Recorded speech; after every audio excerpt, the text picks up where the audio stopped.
Pai, a small town in rural northern Thailand, known for being a peaceful retreat from daily life, easily accessible yet feeling fully remote.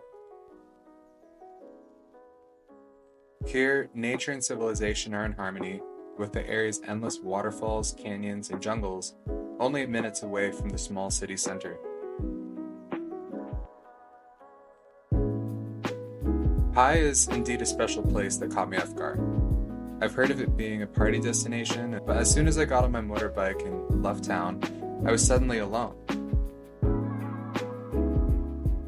Just me, my bike exploring a captivating countryside. I went to Pai on a whim, without knowing what I got myself into. I spent a week combining work and adventure, and after getting over the initial tourist shock, I found out how beautiful this town really was. It made me fall in love with Thailand again, reminding me of my northern heritage and savoring the food I remember eating when I was a kid.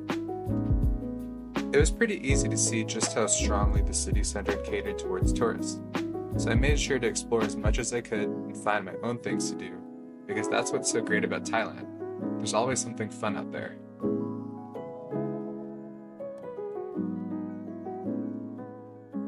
I was reading some posts on Reddit about a town called Pai, about 3 hours north of Chiang Mai. I booked a van and a room at a hotel and went on my way. All right, just made it to Pai, northern Thailand. Take a look at this.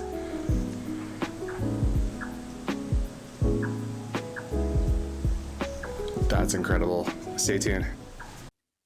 The gazebo on top of the hill was surreal, overlooking the valley. I started doing some research and realized I needed to rent a motorbike if I was going to be able to explore. And so I did. Just past the Pai walking street, I started to find some hidden gems. Restaurants with home-cooked meals, small farmers markets that had fresh-cut fruit, local meat,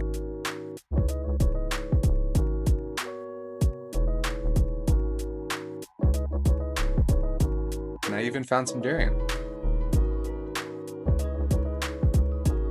And of course, I found the vast network of 7-Elevens every traveler gravitates to naturally.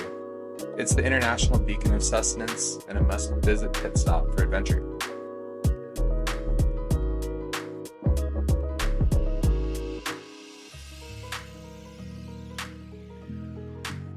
Later that afternoon, I decided to drive out of town to see the sunset at Pai Canyon. It was an easy, short hike from where I parked my bike, although maybe a little scary for some of the other hikers. When I got to the top, the view was incredible. It's one of those spots that you see for the first time and are truly amazed.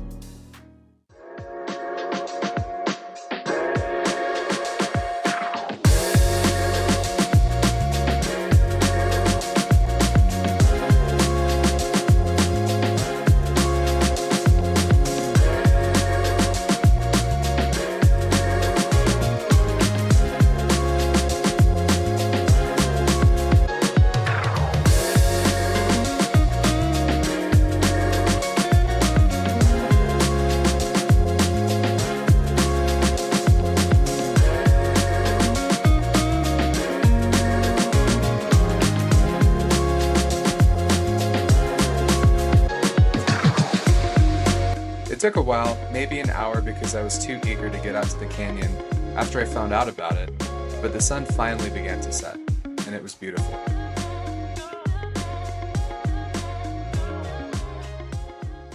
In Thailand, most of their snakes are nocturnal, and I got lucky finding a kukri snake on the road. They do bite, so be careful. The next day, I found a few interesting points on Google Maps and decided to head in that general direction. My phone was too big to fit in the holder, so I just did my best to drive the right way. All roads lead to Rome, right?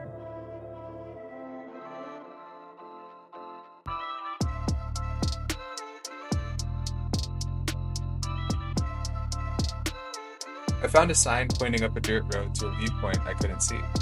So I turned left, headed up that way, and was greeted by some really friendly and fluffy dogs, so I knew I was heading the right way.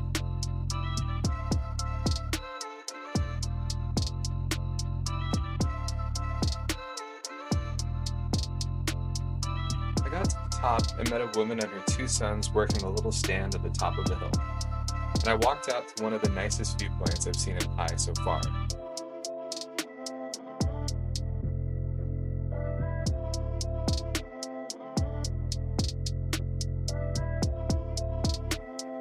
It was really well maintained and kept me dry as the rain started to fall. It was the perfect place to sit down and enjoy a beer.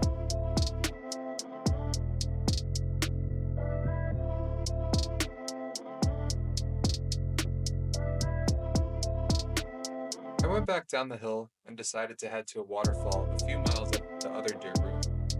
I probably ran through puddles and mud every 100 feet, but my scooter stayed straight and somehow I made it to the river.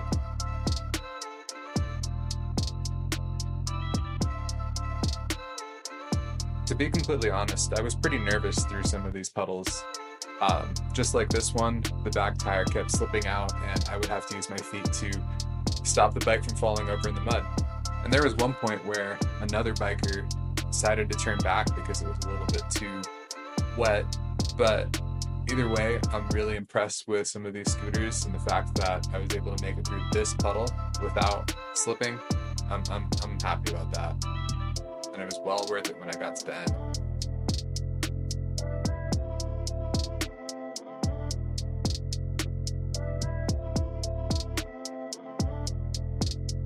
I passed by some water buffalo doing their thing, and that was pretty cool. Once I got started on the trail, I was actually relieved to see that wearing flip-flops was the right decision. The trail weaved back and forth across the river, and there was no way to hike it without getting wet, unless you were comfortable risking your scooter deposit.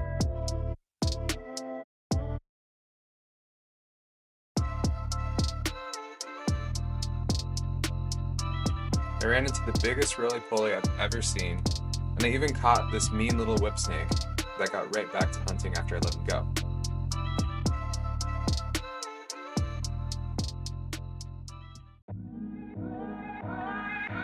I finally got to the waterfall after fighting swarms of bees and hornets for the last 2 miles. I found out the hard way that mosquito spray doesn't affect them at all. But the waterfall was unique. It had 4 or 5 mini falls and was really neat to sit and watch.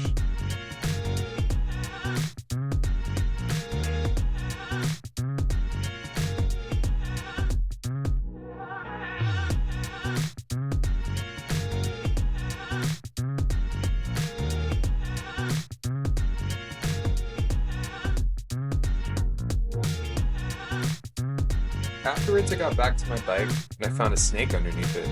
Thankfully, it was a baby kukri and not a viper, but it did take a few moments to figure out. I helped him cross the road and went on my way.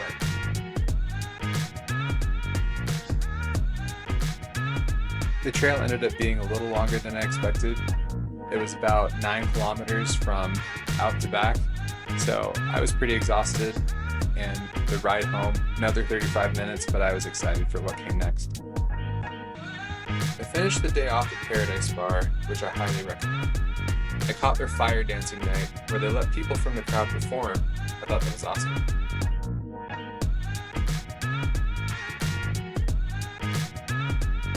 Someone accidentally lit a chair on fire, but I was able to see a vivid pink sunset that I'll always remember.